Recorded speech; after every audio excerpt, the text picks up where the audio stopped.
Hello everyone, in this video we are going to discuss how to solve the anti-log values. Last time we have done with the log values. Okay, so let's solve the anti-log values. Okay, so let's start with the value. I'm writing here. You have to solve anti-log 2.1021. Suppose this is the given value.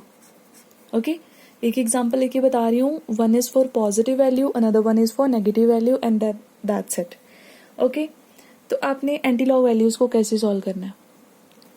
अच्छा, जो आपके पास anti log का table होता है ना, similarly log table ही होता है, लेकिन उसमें जो आपको वैल्यूज दे रखी होती है ना, वो हमेशा पॉइंट के बाद की होती हैं. अब जैसे मैं आपको बता देती हूँ यहाँ पे, सी हियर, ये एंटी लॉग का आपके पास टेबल है. Last time we have done with the log table. Anti log का जो आपके पास टेबल है, ये देखो वैल्यू किसकी है, 0.00 की, 0.10, 0.20, इसके बीच में ये भी आएगा 0.11, 0.12 एटसेट्रा. ठीक है, तो हमेशा डेसिमल के बाद की जो भी डिजिट्स होंगे उसके with respect to values given है, उससे पहले की वैल्यूज तो गिवन ही नहीं है. और ये वही विद रिस्पेक्ट टू जिसके देखना है, और यहाँ पे मीन डिफरेंस सिमिलरली. तो इसका मतलब कि डेसिमल के बाद वाली जो वैल्यूज हैं हमारे लिए सिर्फ वही मैटर करती हैं. पहले वाली वैल्यू, पहले वाला जो नंबर है वो आपको हेल्प नहीं करेगा. राइट, अब आपने कैसे सॉल्व करना है. आप क्या करोगे, सबसे पहले जो आपका डेसिमल से पहले वाला डिजिट होगा ना, उसको 10⁻⁴ बना दोगे, लाइक दिस. That's it. ठीक है, आपने क्या करना है, इसको पहले ही सॉर्ट आउट कर लिया. जो डेसिमल के पहले नंबर था ये क्या बन जाएगा, 10⁻⁴ में चला जाएगा. और हमने किसको सॉल्व करना है, 0.1021 को. तो सबसे पहले दो डिजिट्स चेक करो आप कौन सी हैं. हियर वी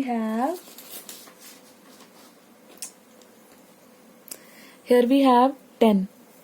तो हमने वैल्यू किसकी चेक करनी है, फर्स्ट जो आपकी 2 डिजिट्स हैं उन्हीं की वैल्यू चेक करनी है. तो इसका मतलब हमने वैल्यू चेक करनी है, यहाँ से देखो हमने चेक करनी है वैल्यू 10 की, 0.10 की. ठीक है, किसके विद रिस्पेक्ट टू चेक करनी है, थर्ड डिजिट के, जैसे लॉग में करा था सिमिलरली. ठीक है, लेकिन वहां पे हम फर्स्ट डिजिट पे फोकस करते थे. ठीक है, फर्स्ट डिजिट से ही स्टार्ट करते थे. यहाँ पे हम क्या करेंगे, डेसिमल की बाद वाले डिजिट से स्टार्ट करेंगे. तो 10 की वैल्यू चेक करो विद रिस्पेक्ट टू 2. तो विद रिस्पेक्ट टू 2 हमारे पास वैल्यू ये आ रही है 10 to 6. तो हम लोग इसको लिख देंगे 10 to 6. मीन डिफरेंस 1 का, तो यहाँ पे आप क्या चेक करोगे, हाँ जी बेटा, तो आपने यहाँ पे क्या चेक करना है, 1 का मीन डिफरेंस. तो ये देखिए 1 का मीन डिफरेंस कितना आ रहा है हमारे पास, 0.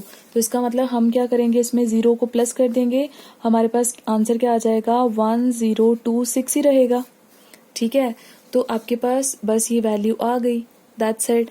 आप क्या करोगे, सिर्फ एक को छोड़ के यहाँ पे आपने पॉइंट लगा देना. तो आपके पास वैल्यू सॉल्व करके क्या आएगी, 1.026 into 10⁻². It will be your answer.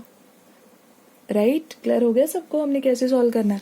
आपने डेसिमल के बाद वाली 4 डिजिट्स चेक करनी है, 2 की वैल्यू चेक करनी है with respect to third, fourth का मीन डिफरेंस, और इस वाले को आपने पावर में लिख देना है. अब जैसे मान लो आपके पास आ जाता है एंटी लॉग, है ना, सपोज यहाँ पे आ जाता है 35.462, है ना, ऐसे कुछ भी आ जाता है.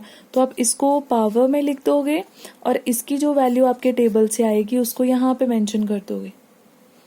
क्लियर हो गया. ठीक है, तो अब एक एग्जाम्पल हम और कर लेते हैं, है ना. तो वो हम एग्जाम्पल करेंगे for the negative anti log. Right, so let's continue. Here we have negative anti log. तो नेगेटिव एंटी लॉग के लिए बेटा मैं यहाँ पे कोई एक पर्टिकुलर वैल्यू लिख रही हूँ. ठीक है, so we have to find anti log of -2.705.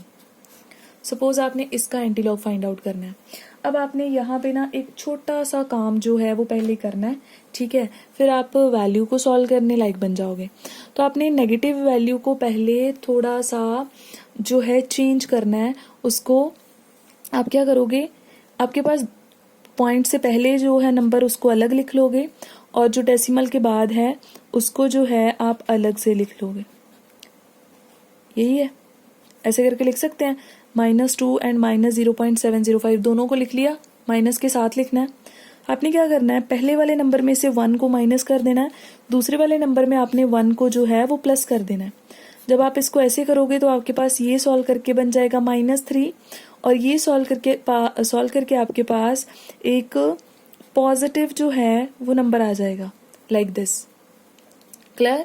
तो इसका मतलब जब आप एंटीलॉग इस -2.705 को सॉल्व करते हो तो आपके पास सॉल्व करने के बाद जो वैल्यू बनती है दैट इज एंटीलॉग 3 जो है आपका माइनस का हो जाएगा और साथ में 295। पहले आपने थोड़ा सा इसको ऐसे कन्वर्ट कर लेना है नेगेटिव को। अब आपके पास जो नेगेटिव नंबर है उसकी कोई दिक्कत नहीं है, उसको आप सीधा 10 की पावर में चेंज कर दोगे। ठीक है, सीधा क्या कर दिया, 10⁻³ और 295 की वैल्यूज देख लो। तो हम फिर से यहाँ पे टेबल से देखते हैं, हमने वैल्यू किसकी देखनी है, 29 की विद रिस्पेक्ट टू 5। तो यहाँ पे मैंने वैल्यूज ऑलरेडी लिख रखी हैं। This is 0.29, 29। इसकी वैल्यू चेक करनी है with respect to 5। This is 1968। तो इसकी वैल्यू हमारे पास क्या आती है, 1968। और आगे नेक्स्ट कोई डिजिट है नहीं है, तो इसका मतलब मीन डिफरेंस चेक करने की ज़रूरत ही नहीं है। सिर्फ हमने 29 की वैल्यू चेक करी विद रिस्पेक्ट टू 5 और यहाँ पे आप क्या लगा दोगे, पॉइंट लगा दोगे। So this will be the value. सिर्फ आपने पॉजिटिव के केस में डायरेक्टली कर देना है, नेगेटिव के केस में आपने क्या करना है, पहले इसमें -1 कर देना, उसमें +1 कर देना है, इसकी वैल्यू निकाल लेनी है और इसको 10⁻⁴ बना देना। That's it.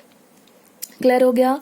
और एक चीज़ और बता देती हूँ यहाँ पे, इन केस अगर आप डायरेक्टली करना चाहते हो थोड़ा एस्टिमेशन के साथ आप तब भी कर सकते हो। अब देखो यहाँ पे मैं यही वैल्यू को सॉल्व कर रही हूँ, ठीक है। इस वैल्यू को कन्वर्ट करना तो बहुत ज़रूरी था, तो आपने पहले इसको कन्वर्ट कर लिया। तो आपके पास एंटी लॉग क्या आ गया, -3 साथ में 295। ठीक है, आपने क्या करना है, फर्स्ट वाली को बना देना 10⁻³ अब 295 की वैल्यू आपको कहाँ से पता चलेगी बेटा, इसके लिए तो आपको एंटी लॉग का टेबल चाहिए। सपोज आपके पास नहीं है, है ना, आपने तब फाइंड करना है। अब आप मेरे को ये बताओ कि कोई लॉग की कितने लॉग की वैल्यू ये होती थी हमारे पास, 0.295 किस लॉग की वैल्यू थी। ठीक है, log 1 से लेके 10 तक अपने दिमाग में थोड़ा सा लाओ। ठीक है, तो अगर आपको यहाँ से याद आए तो एक चीज़ याद आएगी कि हमारे पास ना log 2 की वैल्यू होती थी 0.30, 0.3 होती थी। तो 295 ये ऑलमोस्ट करीब हो गया इसके। तो इसका मतलब यहाँ पे हम क्या लिख सकते हैं, ये जिस भी log की वैल्यू होगी हम लिख देंगे it is the value of log 2। तो अप्रॉक्सीमेट आंसर आपका ये आ जाएगा। और वैसे भी ये वैल्यू जो है log 2 से थोड़ी सी कम है, एंटी लॉग की ये वाली वैल्यू है ना, तो इसका मतलब 1 से लिटिल बिट कम होगी, 1.9 समथिंग होगी, डेफिनेटली होगी, है ना, 1.9 समथिंग। तो देख लो हमारा आंसर भी 1.9 समथिंग आ रहा है। समझ में आ रहा है हमने कैसे करा है। लॉग की जो आपके पास फर्स्ट वैल्यू है उसको 10⁻⁴ में बना देना आपने, और जो आपके पास लॉग की जो आपके पास जो डेसिमल के बाद वाली वैल्यू है उसको आप चेक कर सकते हो, मैच कर सकते हो कि कितने लॉग की वैल्यू आपके पास ये वाली आती है। क्लियर हो गया? तो ऐसे करके भी जो है आप कर सकते हो, right. So this is all about it. Hope आपको क्लियर हो गया होगा how to solve log and how to solve anti log. Anti log positive negative दोनों का केस बता दिया है। अब आपको कोई भी प्रॉब्लम नहीं आनी चाहिए। That's it from my side. Bye bye, thank you.